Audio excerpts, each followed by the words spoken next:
নমস্কার বন্ধুরা, আমার চ্যানেলে আমি আজও নিয়ে চলে এসেছি একটা সুস্বাদু শীতের সবজি দিয়ে রেসিপি। এখানে বেগুন, সিম, দেখো নতুন আলু তো ধুতে অনেকক্ষণ সময় লাগে, কারণ একদম দলা দলা বালু থাকে মাটি।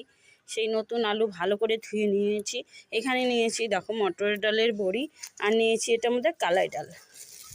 এখানে আছে দেখো ধনেপাতা, এই যে একদম সুন্দর তাজাই ছিল, তা আমি প্লাস্টিকের মধ্যে আটকে রেখেছি, নাহলে শুটা হয়ে যায়। এখানে কাঁচা লঙ্কা, 2 রকম সিম, আর হবে কচু শাক কালাই ডাল দিয়ে করব। আর দেখো এখানে ভাতটা হয়ে গেছে, এই যে ভাতটা এখন উপর দিয়ে তারপরে কচু শাকটা সেদ্ধ বসিয়ে দেবো। দেখো ওখানে ভাত উপর দিয়ে দিয়েছি, আর এই যে কড়াইতে আমি সার্ফ মেখে নিয়েছি, তাহলে মাছতে কষ্ট হয় না। এখন কড়াইটা আমি বসিয়ে দিলাম।